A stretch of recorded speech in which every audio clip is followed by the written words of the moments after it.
In a world where legends rise and fall with every punch, where the roar of the crowd fades, but the stories live on. This is where those stories are told. This is Talkin' Boxing with Billy C. From the blood, the sweat, and the glory, to the controversies, comebacks, and knockouts, we go behind the ring, no fluff, no hype, and definitely no BS. Just the truth behind the fight game. And we've been doing it for over 2 decades. A podcast pioneer, now a Hall of Famer. Great. What's that ego gonna be like? And next, the comeback kid. Wait, isn't he like 90 or something? Shut up, he'll hear you. The reigning, defending, undisputed, heavyweight champion of boxing broadcasting. It's Talkin' Boxing with Billy C. And it's on now.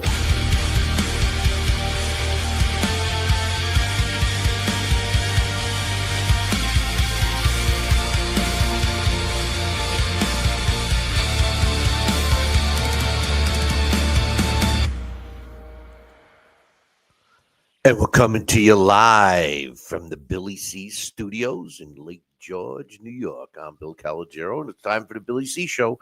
Good morning, good day, good evening, whenever you're watching, whenever you're listening. I hope you're doing okay today. Today's show is being brought to you in part by, you guessed it, my book, Tom Molyneux, From Bondage to Baddest Man on the Planet, is available right now where all good books are sold, and you can get a copy right now while you're watching or listening to this very show. Hey, whether you're live, watching or listening live, or whether you're watching a replay, whether you're listening to the podcast, go to Amazon.com right now, get yourself the book. And by the way, you could check out BillyCBoxing.com. We had a special, it was a direct from the publisher special going on. I'm not sure if it's still happening or not.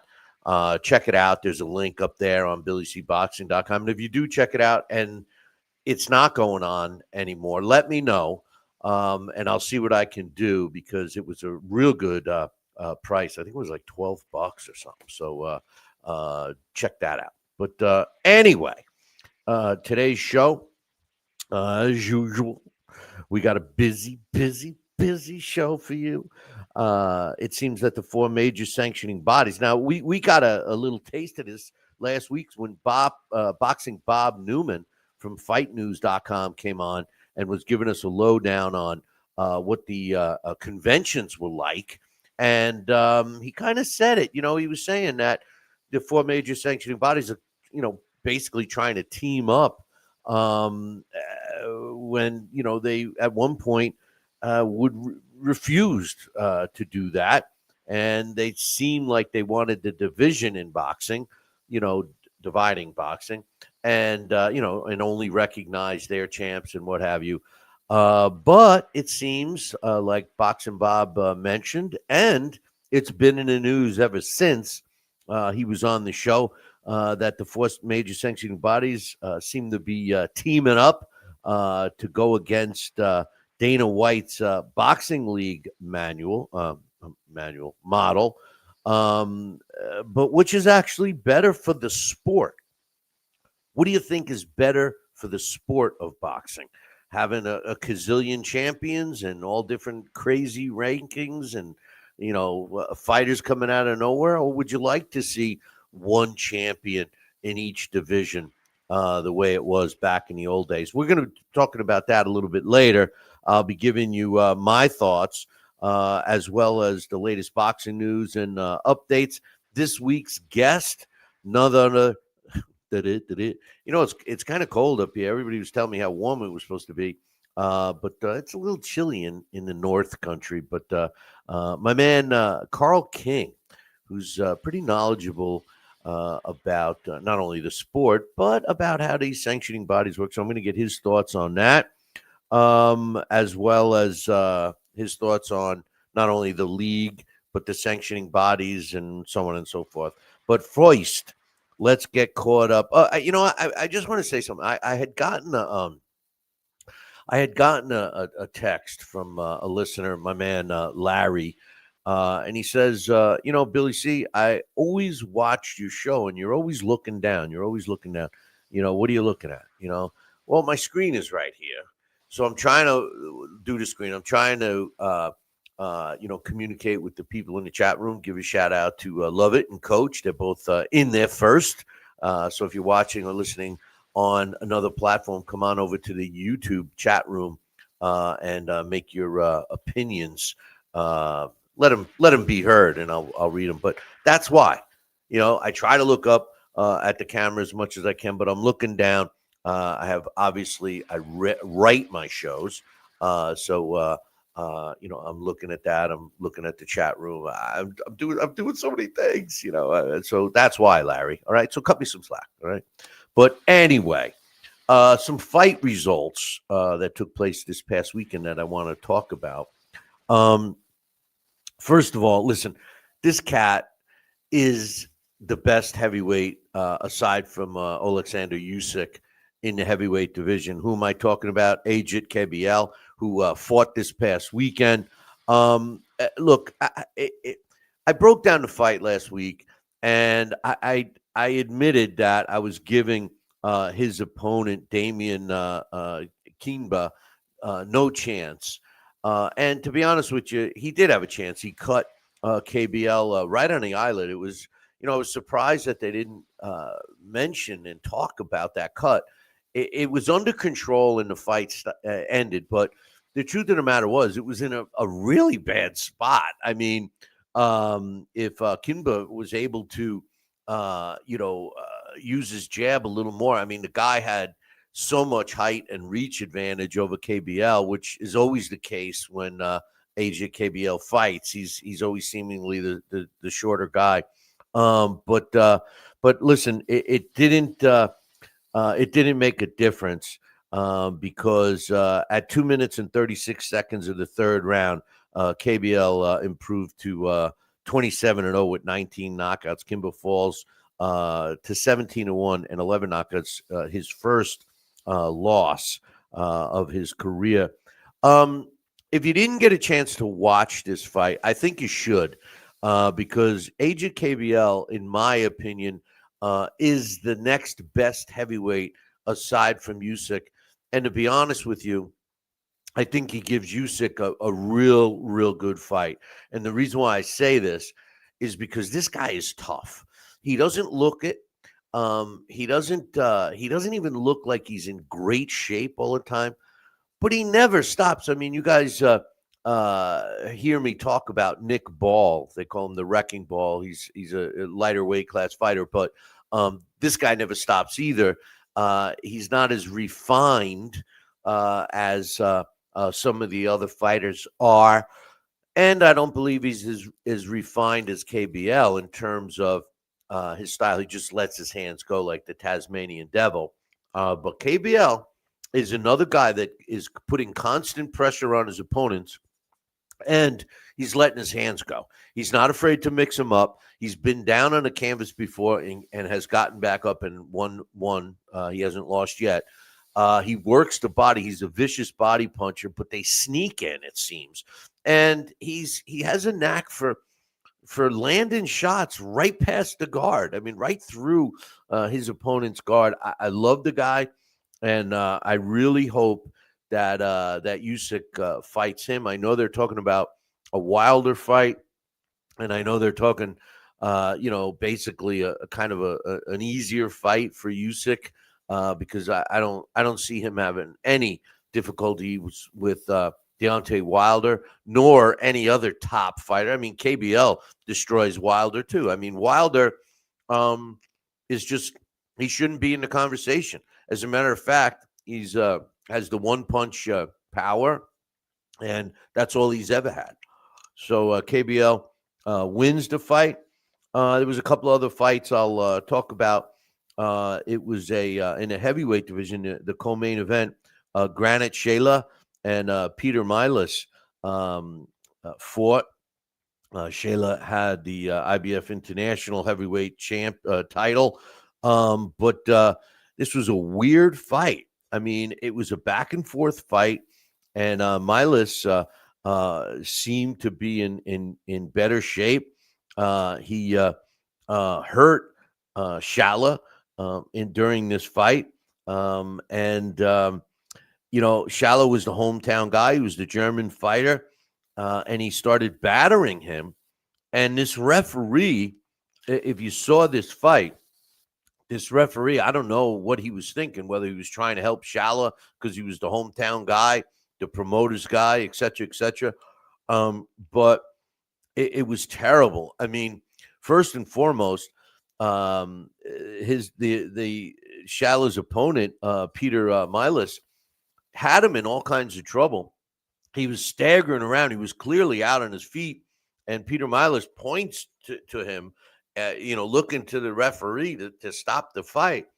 And the referee didn't. So Milas said, okay, landed one more shot. And he was out. And his head smashed against the canvas. And he was trying to get up. And the damn referee was ready to let him continue until his own corner jumped into the ring. And they had thrown a towel in. And the referee was like, I don't know if he didn't see it, if he was ignoring it, whatever the case was. But he didn't stop the fight until that happened. He counted all the way to 10, even though, Granit Xhela was already out. I mean, when he went down that time, because he had been down before in the fight, it did not look like he was. As a matter of fact, when he was down the first time, they should have waved it off. But they didn't. But at the end of the day, Milas wins the belt that was on the line, an Intercontinental belt. He's now 20 wins and 1 loss. The official time was 1 minute and 29 seconds of the 10th and final round. And Granit Xhela loses for the first time in his career. He's now 20 wins, 1 loss with 16. I'm sorry. Milas is 20 wins, 1 loss with 16 wins coming by knockout. And Xhela loses for the second time in his career. He's now 18-2 with 7 knockouts. In another strange fight on the card, Nelson Berchelt is actually scheduled to fight in another 2 weeks, but he got a call on the Wednesday before the fights, which was Saturday, because they had an opening. And they threw him in with Wilburn Pantanin, and this was a one-sided fight. Why Wilbert Pantanin's corner even let him continue? He took way too many shots in this fight. He was game, and he stayed on his stool between the 5th and 6th round. Berchelt is still undefeated at 10-0 with 7 knockouts, and Pantanin falls to 7-7 with 4 of his wins coming by knockout. In another fight, now I'm mentioning this fight on this card because of what I'm going to be talking about a little later about the belts and how many people are walking around claiming they're the world titleists and everything else. Well, in the WBC, Jadier Herrera, he's ranked number 1. He's a Cuban fighter who fights out of Dubai right now. And he fought the number 3 ranked, and this is ranked by the WBC, Ricardo Nunez out of Panama. And the belt that was on the line was the vacant interim WBC World Lightweight title. Here's the thing.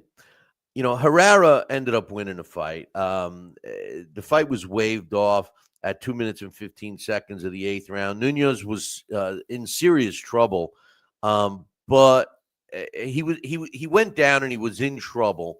But I don't know if the fight should have been stopped. And Herrera had gone down in the first round. So when I look at this fight, and Herrera is now the interim champion, and he's actually in line to become the WBC lightweight champion should Shakur Stevenson beat Teofimo Lopez at the end of the month and decide to stay in the super lightweight junior welterweight division. So it's going to be interesting to see. But my point here is that I don't believe, and no disrespect to Jadier Herrera, but I don't think this kid is a championship caliber fighter.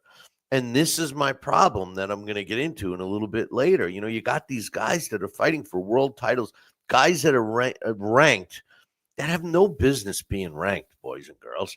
I mean, we talk about safety in the ring, and are trying to implement rules and stuff to protect the fighters. But you know what would protect the fighters even more than rules and different gloves and all these other safety features? How about making the fighters fight and learn the trade of boxing before you stick them in a meaningful fight? I mean, the problem is none of them fight anybody up to that point. Herrera didn't have anybody to the caliber of Nunez, and I'm not so sure that you could really say that he dominated the fight and he looked so good doing it. I listen. I don't think this guy Herrera is going to go anywhere. I think he's fun to watch. He's got some great hand speed. He's in good shape. But somebody's going to destroy this kid because he doesn't have very good defense, and he showed. And again, I'm not downplaying or upplaying Nunez's power, but Herrera was dropped. He got back up, and you could, the announcers are trying to call it a flash knockdown. It landed flush on the dude, and he went down. You get somebody that's got a little more pop than Nunez and lands flush, like it looks like they're able to. This kid's going to get hurt. But in any way, former heavyweight champion Tyson Fury, his younger brother fought on the card, Roman Fury, and he fought the tough game Kevin Greenwood, and they ended up stopping the fight at 2 minutes and 52 seconds of the fourth round. Fury improves to 6-0 with 3 knockouts, and Greenwood is now 6-12 with one single knockout. My opinion on Roman Fury, this was the third fight I got to see of him. He seems to be getting better, but let me tell you something. If you've ever watched Tyson Fury, I've watched Tyson Fury throughout his career, so I've seen some changes with his punch delivery and stuff like that. But this kid, Roman Fury, Tyson's brother, he fights just like Tyson Fury, except he's not as big.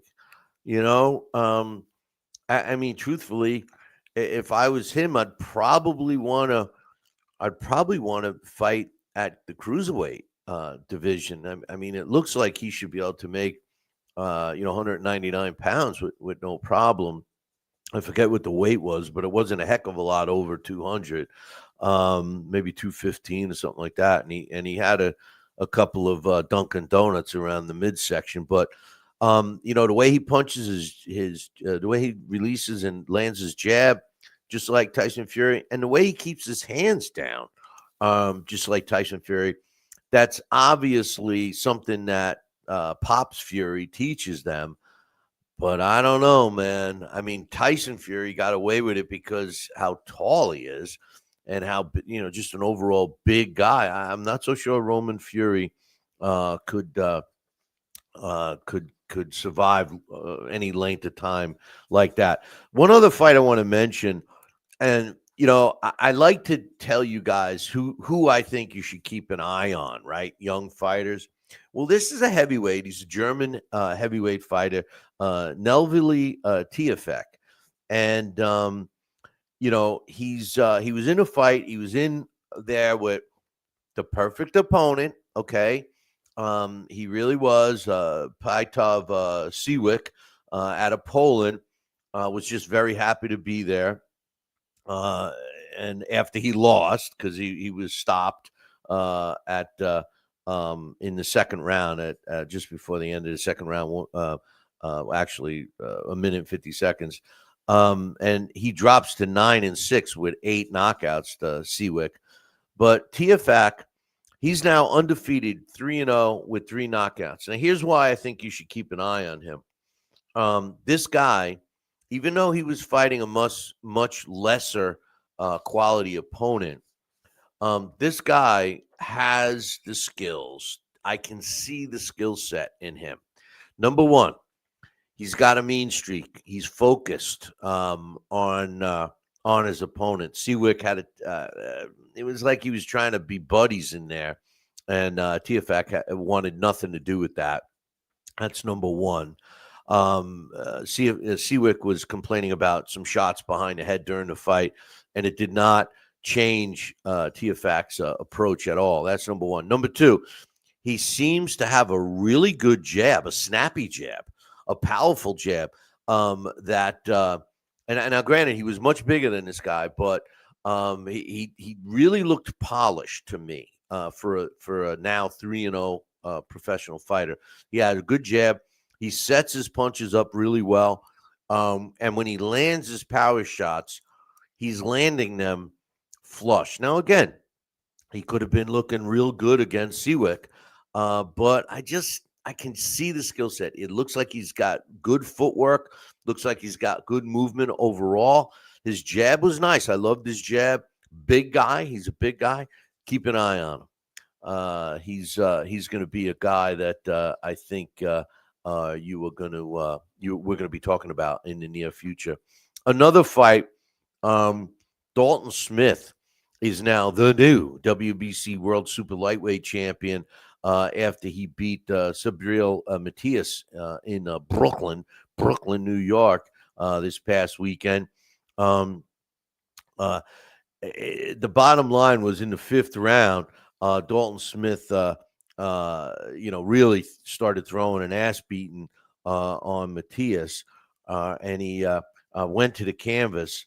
And then a couple seconds later, that was the end. It was 2 minutes and 24 seconds of the fifth round. Smith is undefeated now, 19-0 with 14 knockouts. He's the new WBC Super Lightweight champ.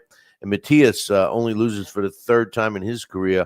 And this was the first time he was ever stopped in his career. Matias drops to 23-3 with 22 of his W's coming by knockout.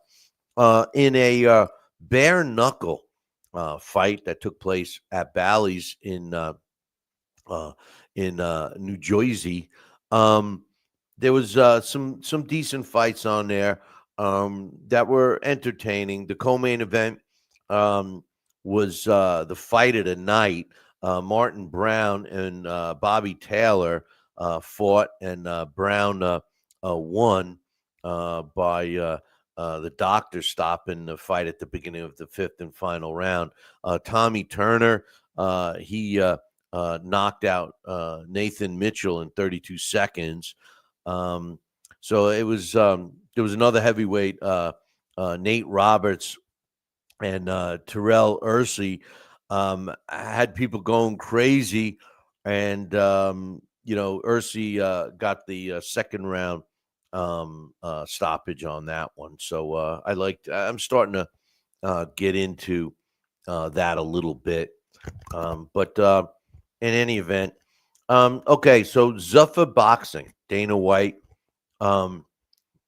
he's they're putting their first card. There's one of three that are going on, and this one's going on in a couple of weeks. January 23rd will be their first event of 2026, and it's going to be Callum Walsh, who's 15-0 with 11 knockouts, going up against Carlos Ocampo, who's 38-3. It's taking place in Las Vegas, and this will be the first fight. This is a very, whether you follow these weight classes or not, this should be a very entertaining fight. Carlos Ocampo is a tough hombre. This guy he comes to win. He comes to fight. He comes to win. And Callum Walsh, he's still a prospect. Really, I know he's ranked, but he's still a prospect. Ocampo, boys and girls, is not. He's a contender. So it's going to be interesting to see about that. And Ocampo, he's only 30. It seems like he's been around forever. And his last three fights, he had lost in 2023 against Tim Tszyu, but he's won his last three. And when you look at his loss against Tim Tszyu in 2023, the only other two people he lost to was Errol Spence Jr., when Errol Spence actually could fight, and Sebastian Fundora, who's the champ, who beat Tim Tszyu. So I'm looking forward to this. And, Dana White is insisting that Zuffa Boxing is going to become the best boxing, whether you want to call it promotion company, league, whatever, that boxing's ever seen since back in the day when us old guys loved it, even before my time. 8 weight classes. I that's what I wish boxing would go back to. Actually, I would throw in the cruiserweights in there, only because how much bigger the heavyweights are. But if you recall, this guy is saying that he's not gonna. Okay, so we talked about this a little bit before, and Dana White's plan is to basically, provide their own title. Okay, so right off the bat, when I heard this the first time, I'm like, oh yeah, that's what we need, another friggin' title, right? I mean, that's my hang up with the sport of boxing right now. And listen, boys and girls, it makes sense. I know that the sanctioning bodies, and even Boxing Bob was saying last week, oh well, when fighters fight for titles, they make more money, and promoters are able to promote the fight when there's a title on the line, and a lot of these younger fans that aren't even knowledgeable of the sport, as long as they see a belt on the line, they think it's between two good fighters. Here's the stats. My man Mike Silver, and I mentioned this book. Mike should be giving me a cut from these books. And speaking of Mike, we're going to have Mike on. I got to schedule him to come on. I finished his book, When in Doubt, Stop the Bout. What a great read that is. Get yourself a copy and make sure you tell him Billy C sent you. But Mike Silver wrote a book called The Arc of Boxing: The Rise and Fall of the Sweet Science. Now, anybody that's listened to this show for any length of time knows that I've mentioned this book many times. And the thing is that in this book, the main scope of the book, it's a statistic book, and the main focus on the book is comparing the older eras, like in the 40s, with the modern era in the 2000s, right? And he is saying that the bottom line is that the fighters were better. Well, people argue that, especially people that are still trying to convince you that Floyd Mayweather is the best ever. Okay, now the reason why I agree with Mike, and he backs it up with stats, is number one, there were only 8 weight classes. So when a fighter was a champion, he was the champion of that weight class. There was only 8, now there's 16, 17, right? So, I mean, right off the bat, that's number one, right? You only have one. So if you're a number 10 ranked contender, you're pretty good. And there was only one belt, right? So it's not like you're ranked number 3 in one sanctioning body, and you're not ranked in another, but some other guy that's not ranked in the one you're ranked in is ranked, and it gets real confusing, right? But one of the most interesting statistics of the book was that he compared the numbers of fighters, and to me, this is the stat that makes all the difference.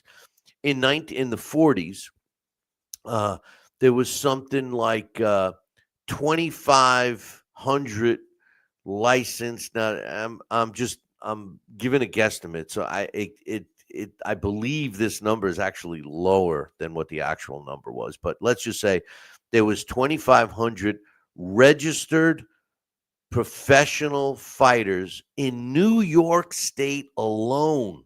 That's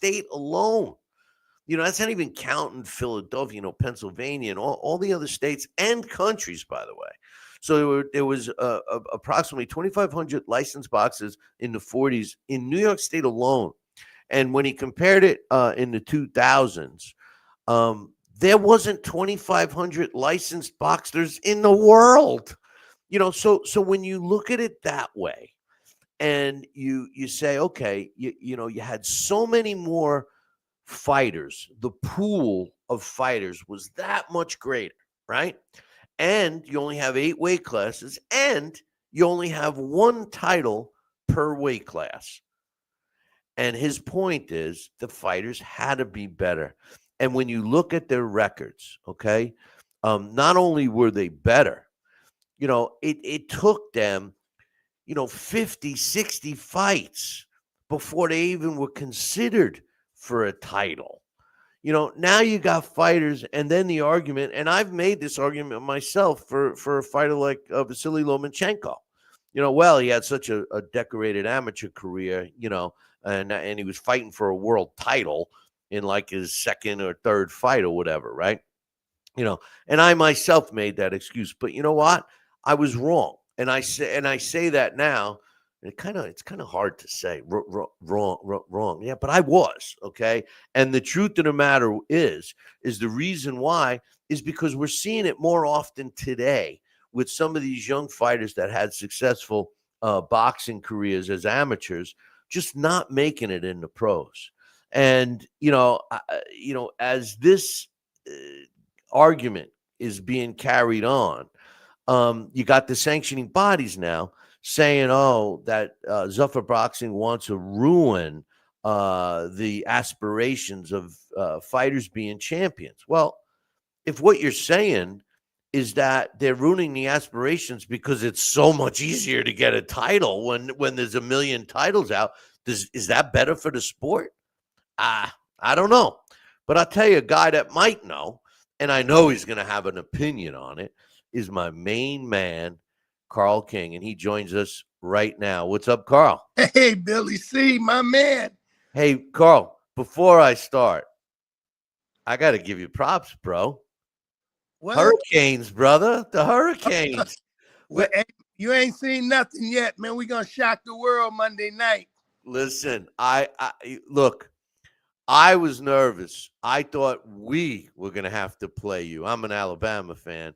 And we looked terrible. I mean, they look like, they look like my other team, the Jets, but Indiana looks good, but Miami seems to be playing with something else, and I can't wait for that game. Oh, it's going to be a great one, man. Listen, this reminds me of the first national title the Hurricanes won when they went up against that powerhouse was Nebraska at the time. And they were huge underdogs with Bernie Kosar was the quarterback. Remember in them days? And yeah, and Miami pulled it off.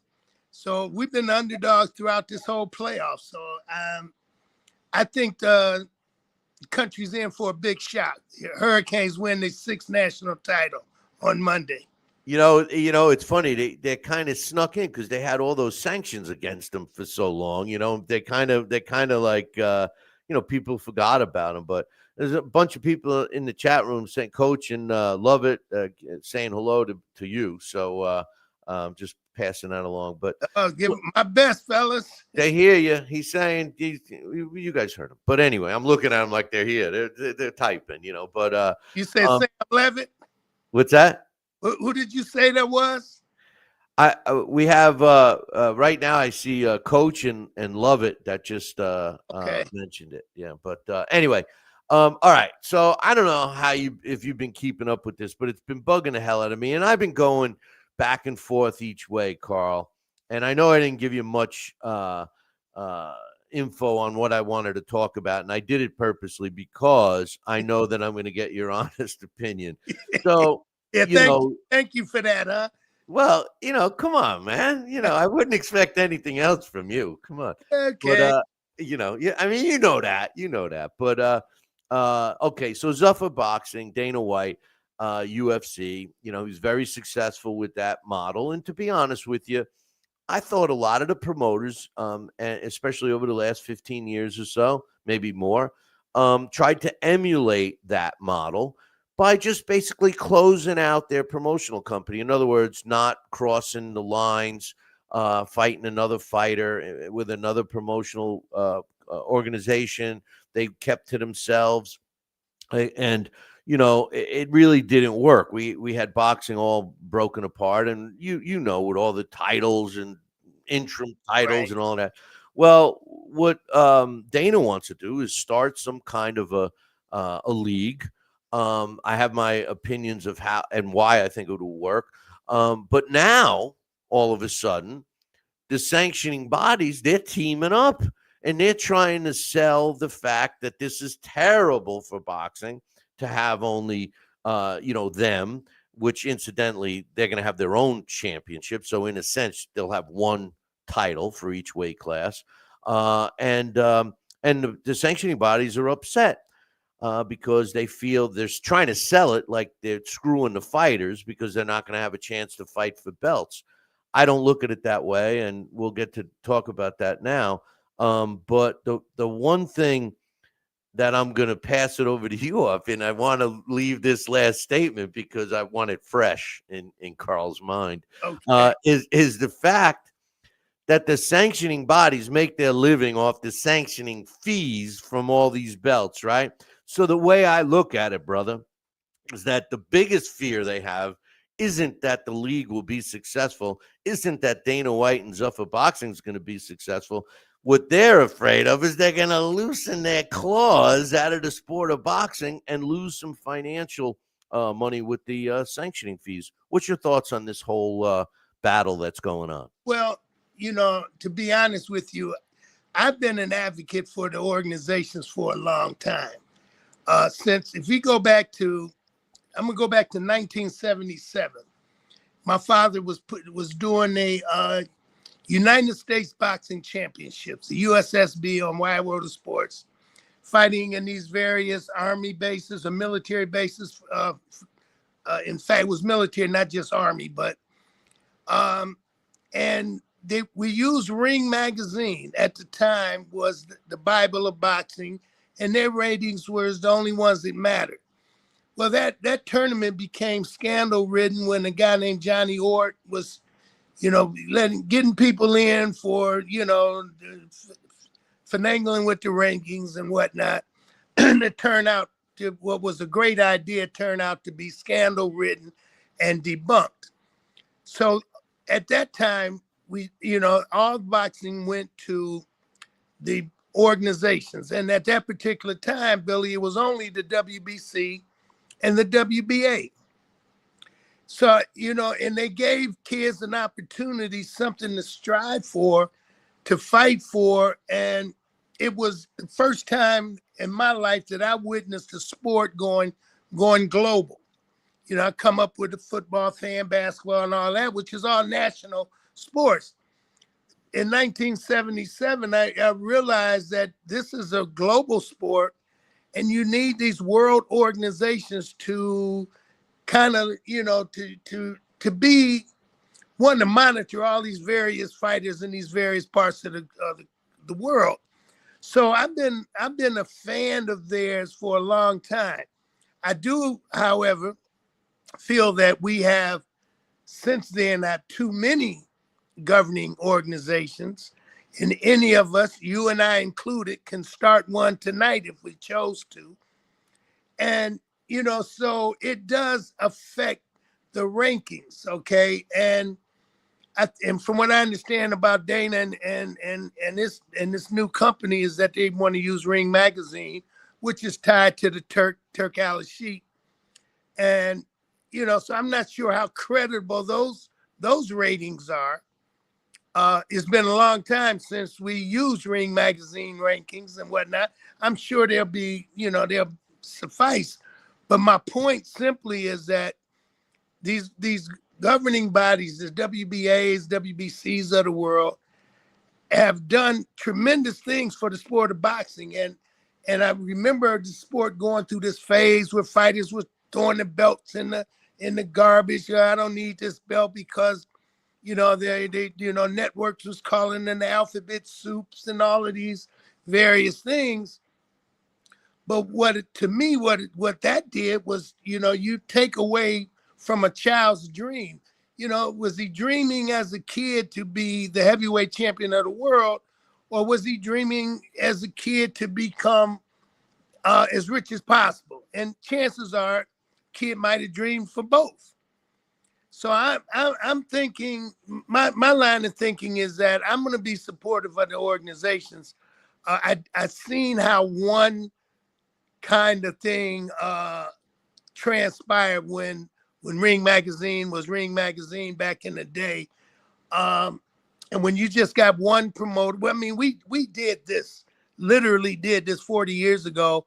We had a majority of fighters and they all fought each other type of thing, except for some big fights. The Ray Leonards and Durans was a DK and Bob Arum co-promotion, various things like that through the years. So promoters can work together, but I think in this day and age, we have a lot of fighters that are predominantly living abroad in Europe, Eastern Europe, and so forth. And I think that demographic is what changed, the sport, kind of changed the rankings, because there's very few people that can follow some of these Eastern Europeans through their amateur careers and so forth and so on. And they become more prevalent now. So I think that's, takes a yeoman's duty to be able to do that. So there's some pros and cons, but I kind of think that boxing, being the traditional sport that it is, when we oppose women getting into boxing, we oppose various changes. Some people, are still for 15 rounds. I would be a proponent of that. 15 rounds was that round 13, 14, and 15 made all the difference in the world in title fights back in the days. Now you don't have that. So the sport has evolved to what it is now. But I think in order to maintain this global continuity, that these organizations are vital, So I would be on their side as opposed to saying that what Dana and his company is going to do would be the right way to go, even though they want to cut everybody else out. So that would include me. So I cannot be for that. No, it wouldn't have cut you out. So the thing is that, all right, let me comment on the Ring Magazine, because you're right. That's changed an awful lot. Back in the day when Ring Magazine, it was the Bible of boxing, it was non-bias, I think, right. At one point. But then when it became owned, and I think I noticed it blatantly when Oscar De La Hoya's Golden Boy bought it, all of a sudden all his fighters are ranked in the ring. And I started not even paying attention to it anymore. And I feel to a degree that Turki Al-Rashid could be doing the same thing. But when I look at the league concept, and you say to yourself, okay, how could it work? What's Dana White thinking, right? You got, just like you mentioned, the four major sanctioning bodies, even if we just took out the two oldest ones with WBC and WBA. The truth of the matter is that those fighters, the champions of those organizations, those sanctioning bodies, they're not going to go fight for some new belt, because they already have value and they've already created value in themselves. So Zuffa Boxing's not going to get them. But what I see happening, and I've said this on the show, is that by working with what's his name, Turki Al-Rashid, they are developing a lot of young fighters, Carl. Fighters that, we might not have heard of, because you hit it on the head. A lot of fighters, not only are they from other countries, but we're getting a lot of fighters from, the United States and even the UK that are going to these other places to train and be Matt. Buddy McGirt, I think, has been over there for a while training. So I mean, there's opportunity. So what I'm seeing but what I'm seeing is all these young fighters, Carl, if they sign them up now, what they're doing is they're creating the pool of fighters that will be the future of boxing. Because remember, if they can lasso all the younger fighters that don't have titles, they don't have, how it goes, before a promotional company is going to sign you, you got to be established. Well, how do you get established? You got to get some wins. How do you get some wins? You got to fight the right opponents, all those things, so by the time a guy is 12, 15 and 0, he's already tied in with a promotional company, hopefully, Right. and even a sanctioning body. So he's kind of being guided in that way. But I think, Billy, I think you just touched on a point that I consider to be one of boxing's major problems, which is the lack of this developmental stage boxing. Well, this is my point. The point is that this league and the way the model works is that the fighters are going to actually fight tougher fights earlier on.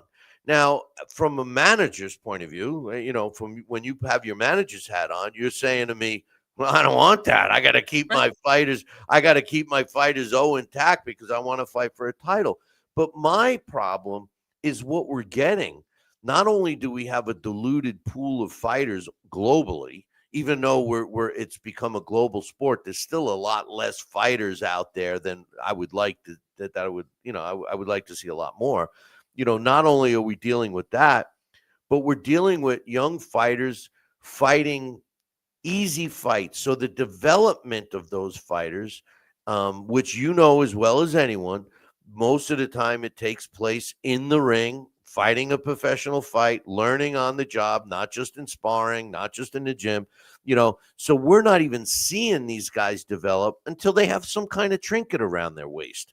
I think that this league could change that. I think it's a double-edged sword, Carl, because the points you make about the fighter, their dream, having a belt, basically paying for the way I look at it now is they're paying, they're let me rephrase my wording. They're finagling their way into the rankings, and then they're, when they fight for a title, there's sanctioning fees involved, right? If this other league all of a sudden has, true fighters that are rising to the top, like back in the day when there was only 8 weight classes and number 9 guy fought the number 8 and they moved up the ladder to fight the champ. I think it might be better for the sport. That's why I'm starting to get, favorable to it. Well, you know what? It could be beneficial to the sport in a way that kind of much like baseball has, the minor leagues. We failed to develop fighters, recently. 100%. That's my point. Yeah. And exactly. So what happens is you get a kid, and he has to fight on undercard of a major show until, and that takes a lot more time to do that, to get to where you're in position to become rated or fight for the world title or even become a world champion. I think that's a longer route, as opposed to, well, if American fight fans were more supportive of the sport, much like when you go to the UK, I don't care what British fighter is fighting, you're going to sell out. They are very supportive of the sport of boxing, and they come out and they buy tickets, they buy beers, they buy all that stuff and support the sport, where you got guys here, that they can't even attract their own neighborhood. No, not only that, but the UK fans, they don't bail on their fighter if they lose. Exactly. So, I mean, they have a completely different mindset, kind of like what we had years and years ago when boxing seemed to be a way out of the barrio, a way out of the ghetto. A kid could put on a pair of gloves and if he's real talented, man, in 5 or 6 years, he can, become a millionaire. Nowadays, that's not the case. That's happening in football. That's happening in college sports with the NIL deals. It's happening in basketball. So when you ask yourself, what would you rather your 12-year-old son start to become, whether it's a boxer, baseball player, basketball player, football player, I'm sure boxing is going to be at the lowest ring of that totem pole, because there's no more, you're not getting the multi-million-dollar signing bonuses and a 5-year guarantee, these multi-50, $60 million contracts that some of these basketball players, football players and even college players that get millions of dollars to stay in school. So that part of it is missing out of the sport of boxing. So my point is that if we had more developmental shows and a way to get that to the public vis-a-vis television, vis-a-vis some kind of streaming app that makes it easy for folks to see a fight, we can go back to those days. But right now, it just seems to me that networks, streaming services, and boxing fans over here, they only want to see the number one guy in the world versus a guy that can either compete with him, or they'll get a guy that has a lot of followers on YouTube. Well, yeah, but see, okay, so you're right, and that's why the other countries do so well, because they can still sell tickets. What you're referring to is 100% correct, and I refer to those types of shows. Those are the club shows. Those are the club shows that you're building up a fighter, and not only that, like back in the 40s and 50s. Well, it goes way back. 20s, 30s, 40s, 50s. You'd have these guys, and because now this is favoring my thoughts here, because there was only 8 divisions, fighters it was a trade, man. That boxing was a trade. The trainers were teachers, and they knew the sport of boxing because they started carrying a spit bucket. Then they were amateurs. Then they were fighters. Then they became trainers.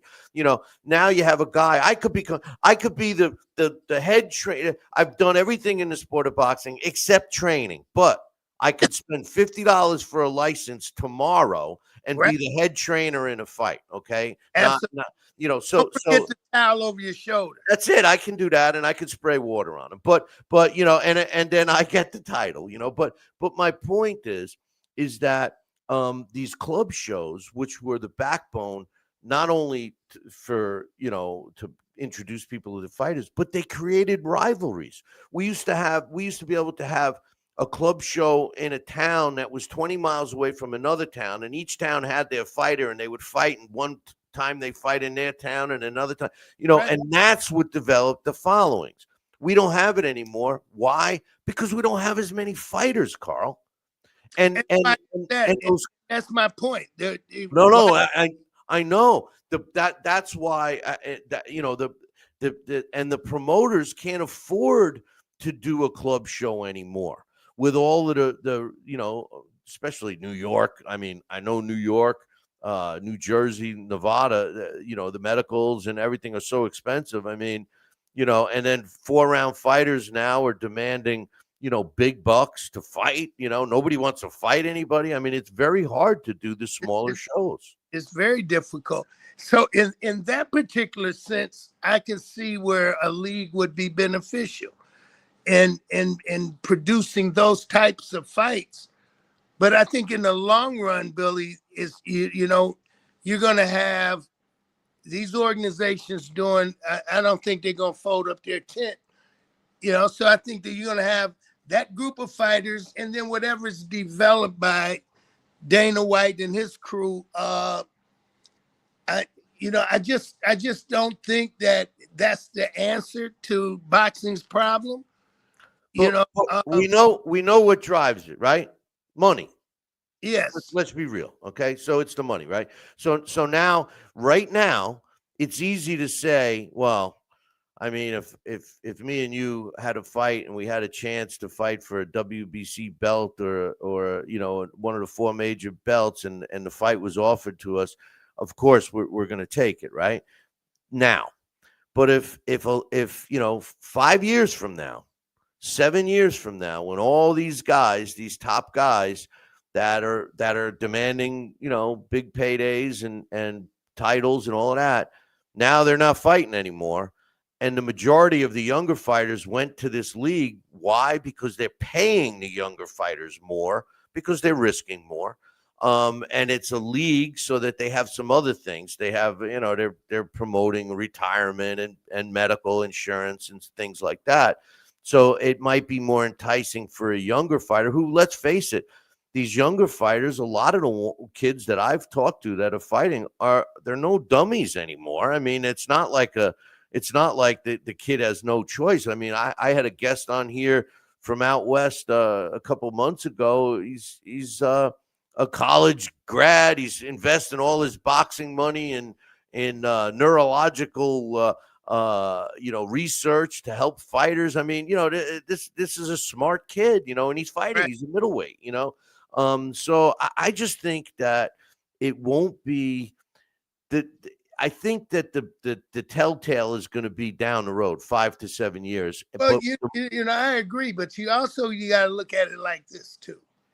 I don't believe that one group, whether that's Dana White and his group, DKP, Bobby, can facilitate the entire sport of boxing. So how many fighters is this league going to have, and how often are they going to be able to fight each individual fighter? Because what's the biggest complaint that you get from guys that's trying to get there, that can't afford financially to take 6 months, 8 months off in between fights, a year off, fight once a year? You can't do what Floyd Mayweather did, fight once a year, because you're not going to be making $100 million that he was making to last you all that year. So what happens when guys sit around and their bills are coming in every 30 days like the rest of us, and they're not able to take care of that because, well, you just fought, and your next fight's going to be in 3 months or 2 months. I mean, with no other way to go about getting a fight, I just think that's going to create that kind of bottleneck too. I've never seen a fighters that don't have some kind of complaint, disgruntlement of some sort.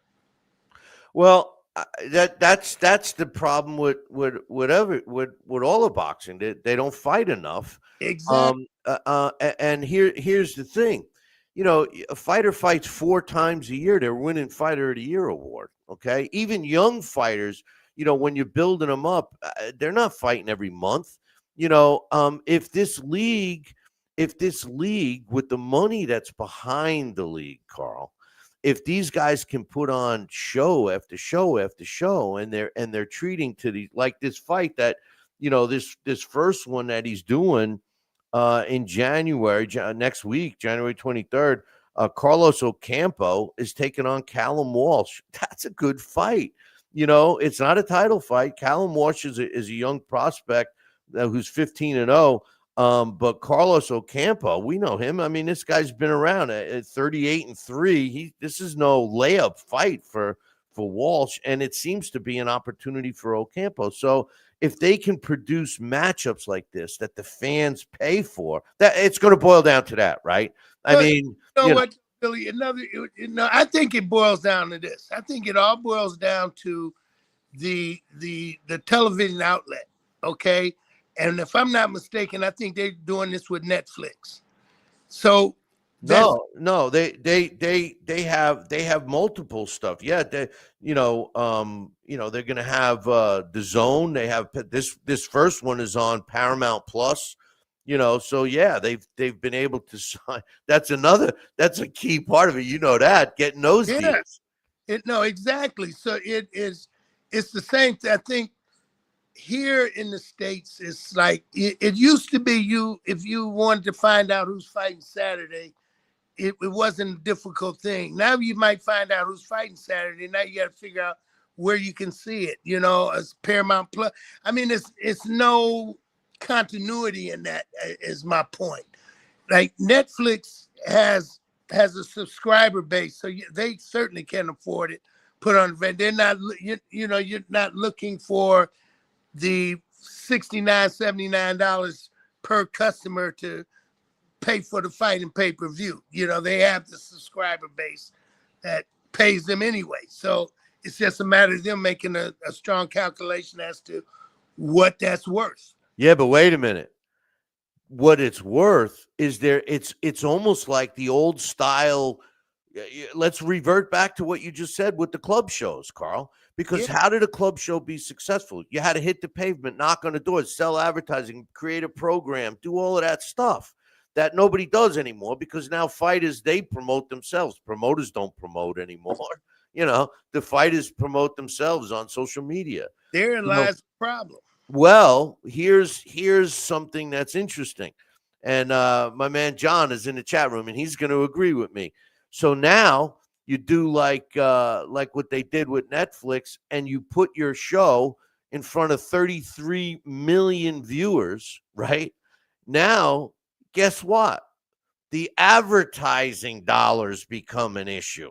Now, a good promoter can go out and obtain advertising dollars for a show like that. So I mean, there's there's so many pros and cons right now, and both of us are going back and forth. And it seems like I agree with you with the sanctioning bodies today. But if this league does it the way I have a feeling Dana White's going to do it, if you and I are on this show, hopefully we will be 5 to 7 years from now, we'll be talking about the league instead. And the sanctioning bodies could play nice. It could be. I came up with a way of having a league years ago on this show with all 4 major sanctioning bodies. As long as they played nice, it could work, and it would be similar to. But they didn't play. They what? They didn't play nice back then, No, but listen, I always use this as an example. Your pops, Don King and Bob Arum, let's face it, they weren't the best of buddies. As a matter of fact, they couldn't stand each other until they both hit 90. But, the truth of the matter is when the fights came, they put that aside and they made the fights. They didn't do that here. They also could have, imagine had they teamed up and just partnered up, they would have the Sherman Antitrust Act coming at them. You know what I mean? It was that dominant during the 80s and so forth, and moving into the 90s. My thing is, I don't believe these organizations is going to fold up, and I don't believe other promoters who are going to be excluded from this league is going to say, well, okay, it's over with, I'm done, let me find another line of work. I don't believe that's going to happen. No. I don't believe that the other promoters are going to be locked out long term. No, I don't. What's that? I don't think they can be. No, they can't. And once they see that the value, it's again, Carl, it's about the money. Once we start to see what fighters are making and what kind of viewership numbers they're having and how often, just like all these points you made, how often they're on, the promoters are going to go. And then now it's not going to be about the belt. You see, that's what drives it now. The belt, the sub belt, the international, the intercontinental, the Ichiachi, the Uchi belts, all these belts, and then the promoter says to the fighter, hey, well, you can fight for this Asian belt, we got to why is that, Billy? Let's think about that for a minute. Because the belt represents a bump in salary, and then. But what if they're getting a bump in salary without it? That's my point. What's that?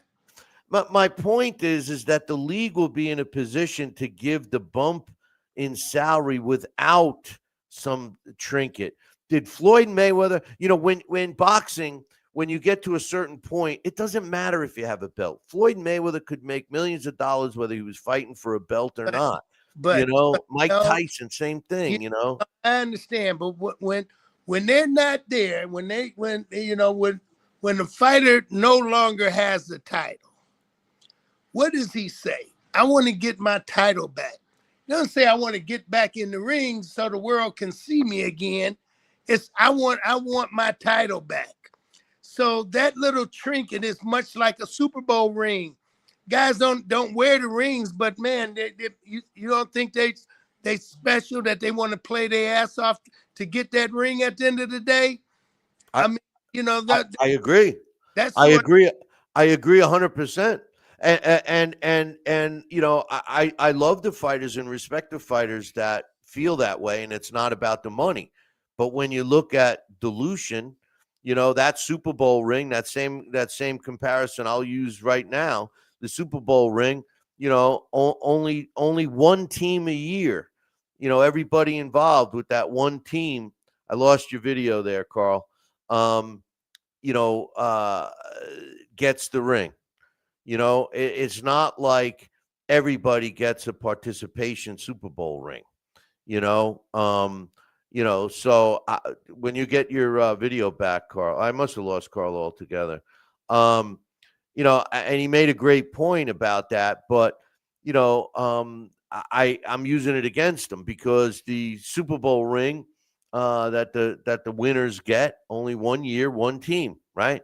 One division, one champion. You want to get your belt back. But I think, I don't know. There's a lot of pros and cons. Hopefully, Carl can get back online here. And I got some questions I wanted to ask him from Coach has got one. And, as far as my man John from LDL TV, appreciate you being in there. He makes a comment about Netflix saying, hey, they're looking for new subscribers. Every subscriber is $25 a month, and they stay 18 months. Okay, we got my man back. Hey, look, if you're going to disagree with me, you don't have to hang up on me. But no, man, I don't know. A call came in. I'm on my phone talking to you, and the call came, and I tried to get rid of the call, and everything went haywire because I got rid of everything. Well, the thing was I was throwing the Super Bowl rings back at you, and I was saying Sure. I agree with you, but only one team gets one set of Super Bowl rings every year. So to me, I equate that with one champion in a weight class gets the belt. The value of that ring, not everybody gets one. Even the guys that make it to the Super Bowl and they get a ring, those guys, the ones that don't win, get a ring too, but you never hear them bragging about that ring. No, you're right. You're right. But in boxing, the guy that loses the fight does not get a belt. I mean, it just seems to me that this boxing has been sort of a traditional sport for hundreds of years now. We going back to John L. Sullivan, and he probably even before that. It hasn't changed much. The object of the game is still the same. It went from unlimited number of rounds to a limited number of rounds and so forth and so on. And I just think that that's going to be hard to change. I don't think you're going to be able to look at boxing as we look at the NFL and the NBA. No, I don't think so, because at the end of the day, there's only two people that are fighting for whatever they're fighting for in the ring. They we hear a lot of wees from the trainers and stuff, but it's always he when they lose, But the bottom line is I don't think it's going to be like that. I just think that it has the potential of getting back to an era when the best fighters rose to the top. And there was never a question who the champion was. There was never an argument because they fought their way to that position. No, if everyone was involved, if that was the only outlet in boxing, you could see how that could develop into what they would actually become would be another form of a WBA or WBC. They'd have a ranking committee to decide who's ranked 1, 2, 3 to 10, whatever, and who qualifies for a world title fight. All of these things that already has been worked out with these governing bodies, these organizations. I just think that, at some point, look, Al Heyman came into the game, bought up dates, had $500 million to spend, and did kind of tried to do the same thing. They all tried, and they all failed. And so my point is, I don't know how much different this will be. It's just a little more money, probably. I I don't think that the UFC model is going to work in the sport of boxing. Well, I think Al Heyman tried to make it work. I think for the most part they all did. Then came along, the fact that they started playing nice because the sanctioning bodies started being a little more reasonable with unification fights. I think the unification fights are great, but then as soon as the title is unified, as soon as that weight class is unified, they all have the mandatories, and there's a nice little way to split it all up.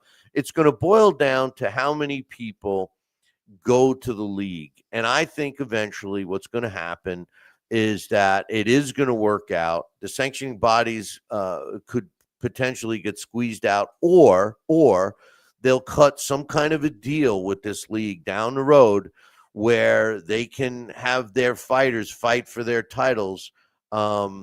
But they won't. There'll have to be some kind of deal. I don't know. I don't know how that could work. That's what makes this subject worth discussing, because it's not going to be a smooth sailing, I don't think, for anybody in this. No. Yeah. But a lot of the fighters, it might turn into the sanctioning bodies, even though that they're all worldwide. It might turn into something like location. Like if it's easier for them to have fights in the United States, let's say, all of a sudden all the fighters in the United States are fighting for their belts, but all these other countries are going to Saudi Arabia or wherever. I don't know. He's fighting here. He's fighting in Vegas. He's so we'll see how the cards go. I think it's going to be interesting, and I think it is going to unfold. I have a feeling it's going to lean towards the league. I just do, and I think that a lot. Whatever it does, I mean, I don't think it can damage boxing. I think it helped. No. I think that if it fails, it's no harm, no foul, right? If it fails, we don't lose a beat. I think if it succeeds, we gain a better sport. It may not be, when you say, oh, a kid's dream and everything. Okay, that's the sad part. Yeah, I agree with that. Not as many people will have belts. Not as, there'll be. And you know what happens, Billy, when this league comes up, and the first time one of these fighters accuses Dana White or whoever's in charge of that league of some wrongdoing, much like they did, we all know it's common knowledge what they put on my father. He's the worst thing in the world. You know what I mean? So if my dad was to try to do exactly what they're doing, they would say it's corrupt. It would be all kind of different things. Well, they are saying that. Yeah. So, I mean, I'm not blind to the fact of, who I am and what. No, they're saying that about Dana White. Well, okay. Well, I remember when Don was on this show and he was saying to me, Jesus, they blame me for the Lindbergh baby. He said, I'll never forget it. He says, they blame me for everything. They blame me for the Lindbergh baby, he says, but yeah, and see, I don't know if Dana White has experienced any of that in the UFC, man. It's vicious. That cycle is vicious, and you have thick skin to live in this world, in this boxing world, or this king world is more appropriately, because we get accused of everything. And I just think that as soon as that happens over in a league or with anybody else, it has a snowball kind of effect. Yeah. So like I said, no harm, no foul. It'll be just the way it is. The only thing it could do for boxing is if it is really, really successful, it'll help the sport. That's what I think. I totally agree. And I think anything that helps the sport helps boxers, promoters, managers all over the world, just via osmosis, it helps. Because nowadays, there's no more television outlets, there's no more cable outlets that broadcast boxing. So, now this looks like it can turn out to be the end of pay-per-view in a sense, with this subscription based streaming companies. So, guys like me are looking at not just what the live view is going to be, but how many eyeballs is actually going to see this and replays and things of that nature. It's going to be played over and over and over again.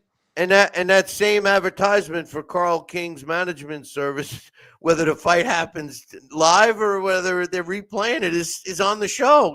So Exactly. 100%. I agree with you 100%. And that's going to be the telltale, and it's all going to grow right now, right in front of our eyes. But we'll see, and as it progresses, we'll have you on and talk. Well, I'll be honest with you. I wish him well. I'm an advocate for the sport of boxing, period. Well, listen, I see it attracting. Look, I see it attracting more fighters, and I think that's where it's going to succeed. I think that they're going to be able to develop a pretty big pool of young fighters. Because let's face it, Carl, there's a ton of kids in the gym busting their ass every single day, training in the gym, working construction, doing something, just trying to get a fight. Nobody's spent any time management, or worse, their father's managing them, and they don't want to talk to somebody that knows boxing. They know it all, and the kid doesn't get a chance.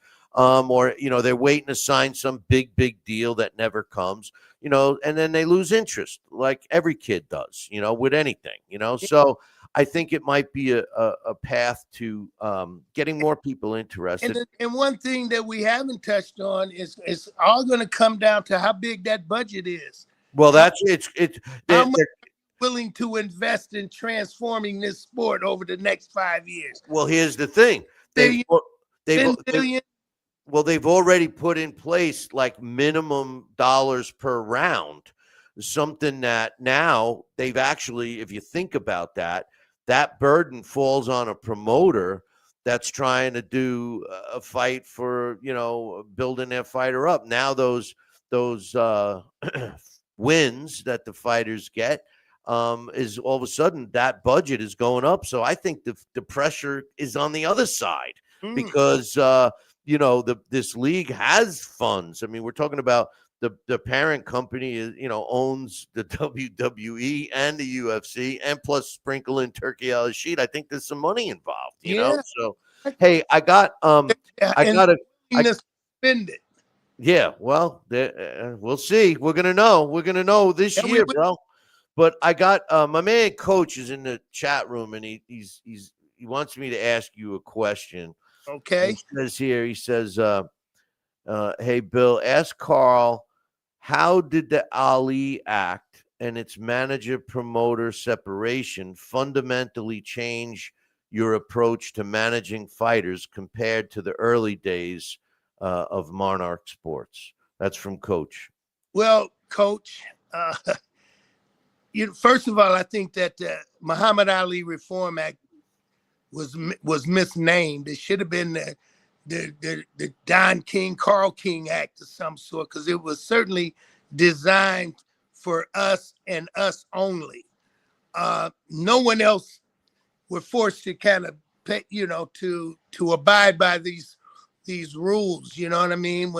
And there was other families involved and so forth. The Goosen family, the Duva family. I mean, there's a lot that went on, the Giorgino brothers, so you just had that. And what it did for me was it fundamentally didn't change much.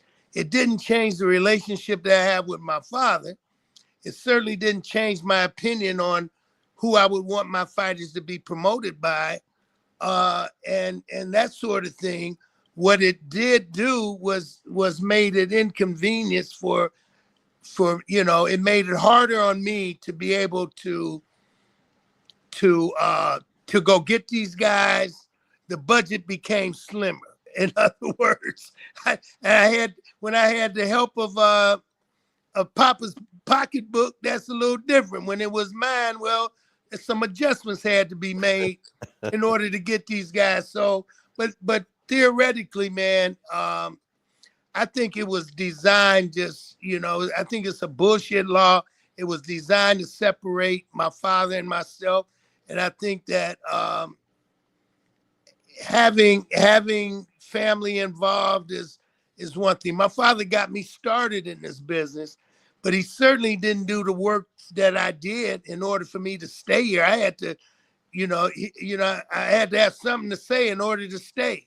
Re-signing guys and this and that wasn't all about because Don King wanted them. I had fighters that wanted me to get another promoter. They didn't like Don King anymore. They're upset with Don King. So Carl, can you get me a deal somewhere else? So, those type of things happen.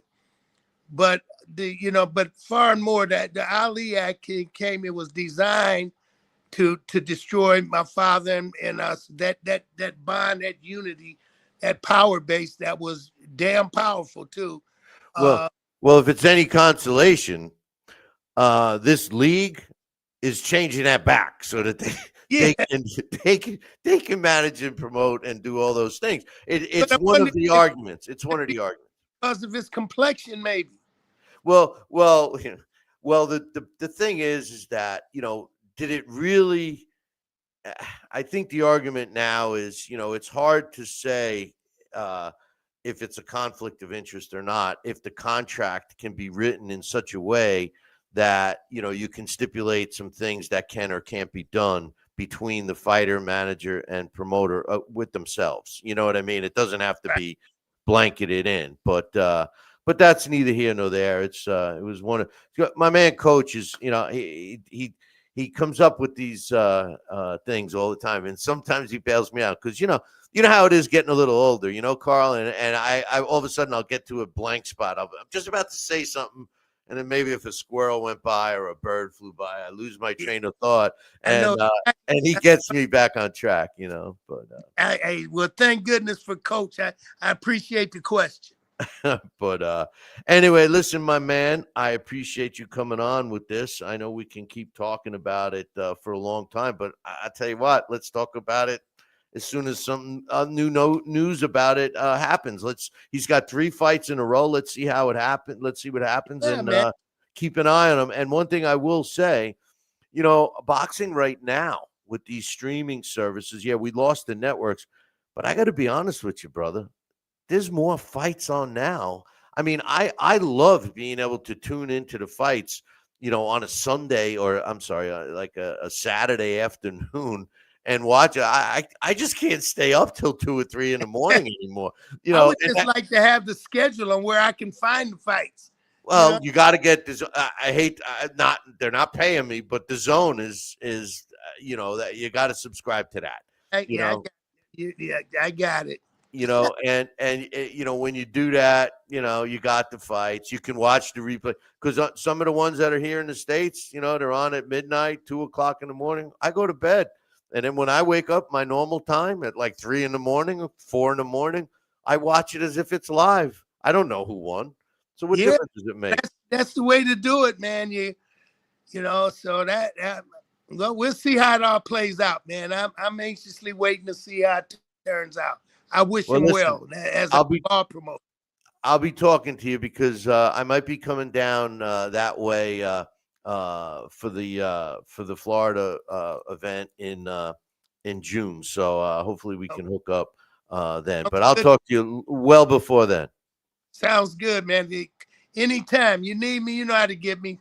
Yep, and I'm going to be pulling for the Canes, man. There's something about Indiana I don't like. So, and I never liked the Canes either. I'm an Alabama fan.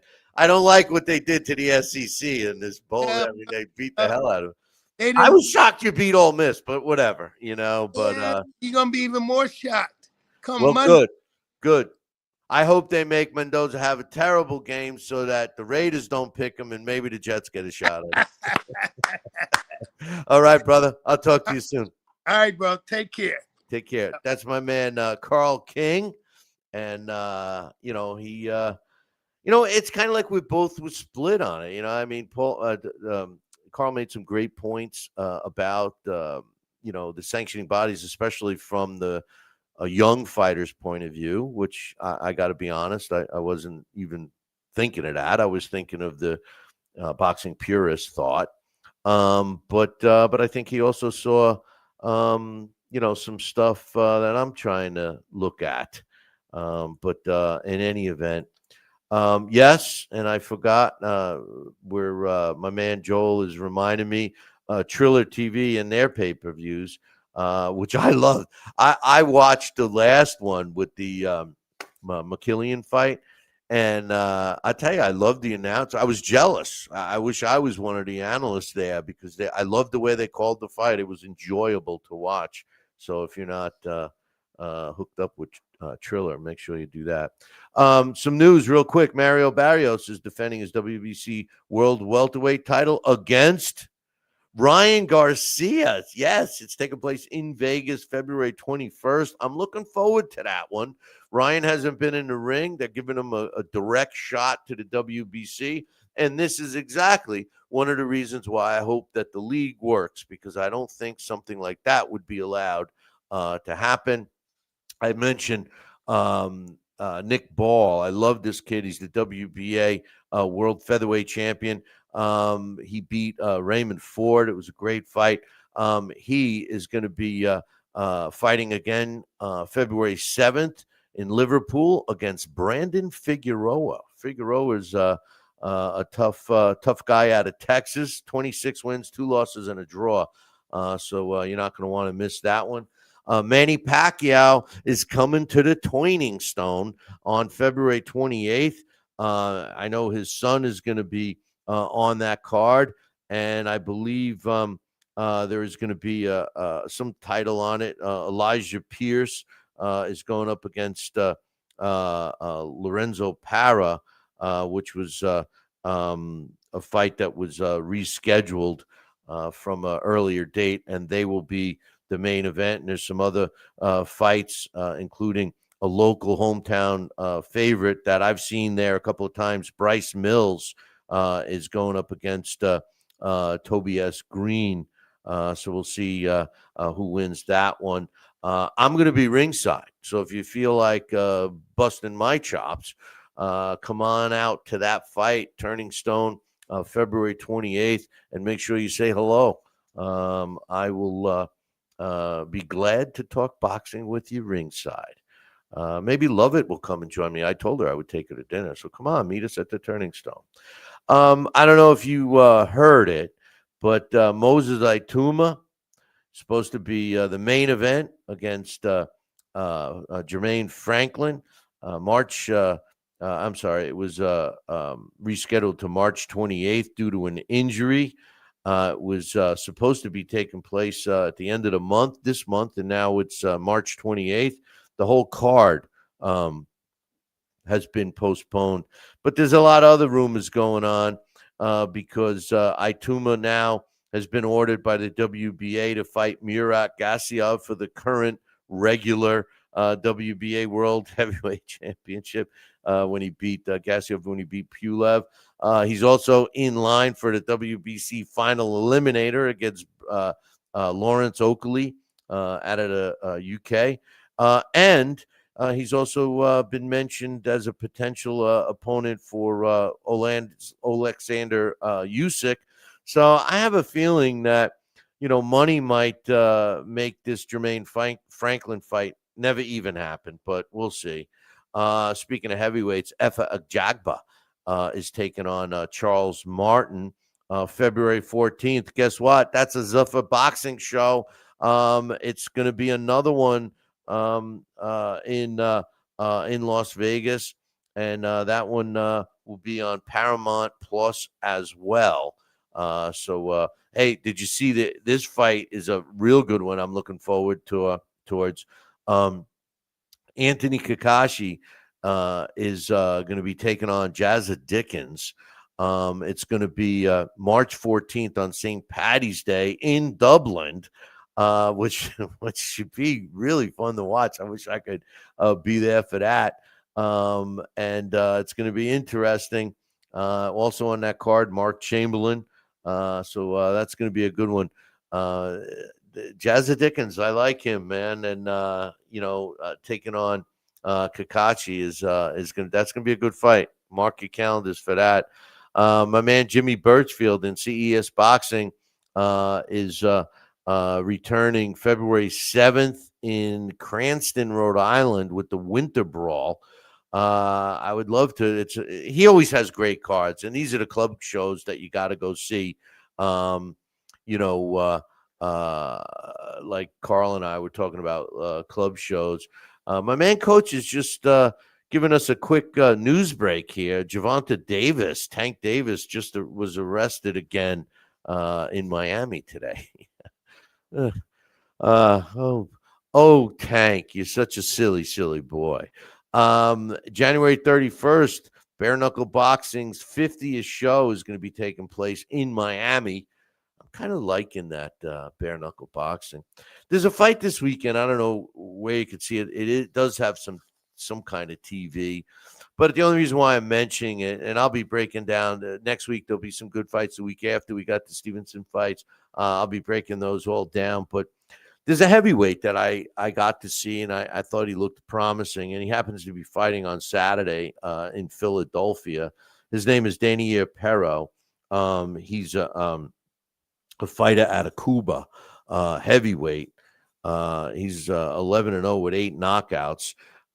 He's ranked number 70 by the computer. He's not ranked by ESPN or Ring or anything like that. And the IBO's computer, their top 100 program, has him ranked at 69. So I think it would be safe to say that, Pero at 11-0 with 8 knockouts is justifiably put at that number 70, 69, 70. However, the WBA has him ranked at number 7.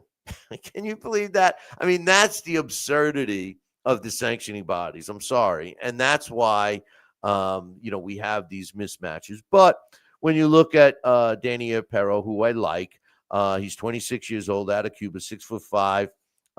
His last fight, he weighs about 240 pounds, 236 pounds. He's an orthodox fighter. Like I told you already, 11-0 with 8 knockouts, 72%, almost 73% knockout ratio. His last fight, in my opinion, out of his whole resume here, was his best win. He won a 10-round unanimous decision over Cesar Navarro, who was 13-2 at the time, was moving up in weight to fight him. But I think that was really the best opponent that he fought. His combined opponents record, 67 wins, 49 losses, and 9 draws. He's a good fighter to watch. Now, the guy he's fighting, on the other hand, his name is Mario Aguilar. And this is exactly my point, boys and girls, about when you look, especially for you younger fans that may be watching this show, you can't always look at a record, and you can't always judge a fighter by that record, okay? And I'm going to tell you right now that this fighter is a perfect example. Now, he does have losses, but that's not the reason. Mario Aguilar is who Pero is fighting on Saturday night in Philly. He's got a decent record, 23 wins, 10 losses. I mean, it's not, with 19 of his wins coming by knockout, so you would say, oh, he's got some pop, right? And out of his 10 losses, he was stopped 7 times. When you look at his combined opposition, his record, it's not as bad as you would think. As a matter of fact, his combined opponents' records are 211 wins, 171 losses, and 15 draws. But the combined record of the opponents that he beat, which was 23 and wins with 19 coming by knockout, 77 wins, 157 losses, and 11 draws. And of those fights, 6 of them were pro debuts, meaning they never fought anybody, all scattered throughout his fight.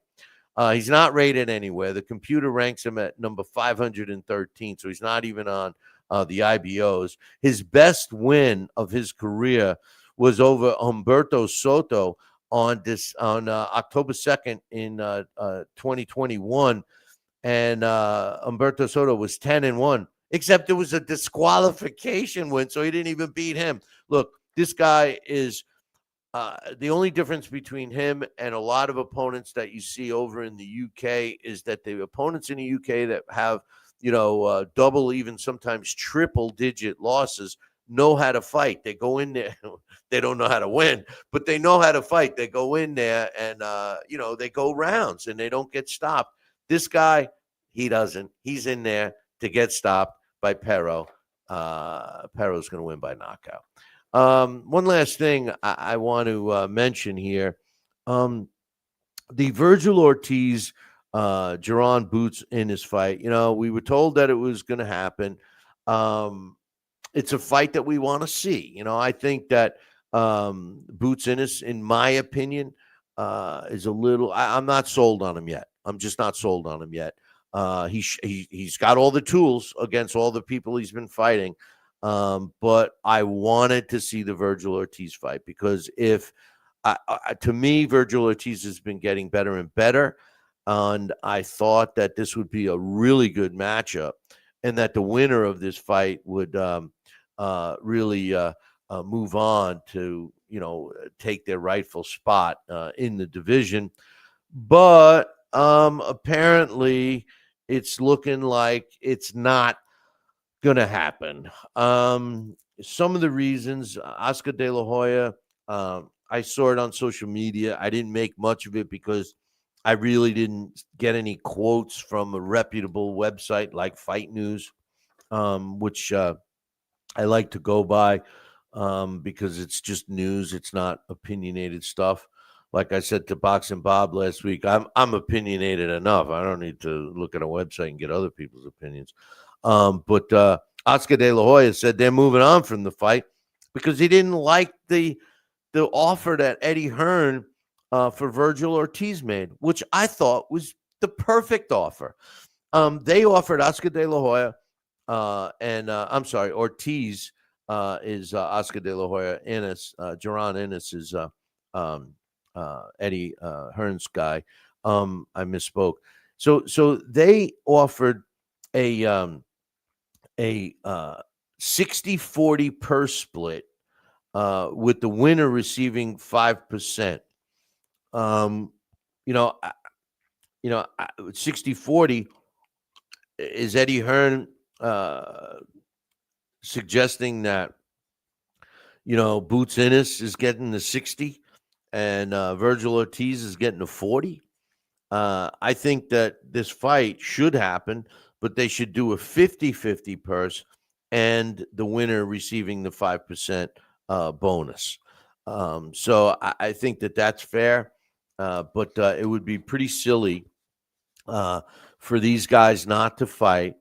And, one way of getting a fight to not happen is to ask for too much money. And I don't think Boots Ennis deserves a 60-40 split. But I also don't think that boxing deserves Oscar De La Hoya to act so final. 60-40. We are fairly close. You move 10% each way, and you're at 50-50, and then have a winner's bonus. That's all. But anyway, I want to thank everybody for stopping by and watching the show. And remember, I need you to tune in. And don't forget, you know what? If you're watching the show, make sure you subscribe. Make sure you like us on social media. You can go to BillyCBoxing.com and get all the links to the Facebook pages. We got a couple of different Facebook pages. Our podcast, the YouTube stuff, the X or Twitter, or formerly Twitter, and all the other platforms we're on. So like us, friend us, follow us, subscribe, all those things, and we appreciate it. Okay? Listen, make sure you tune in next week, same bat time, same bat channel. Until then, I'll leave you with this.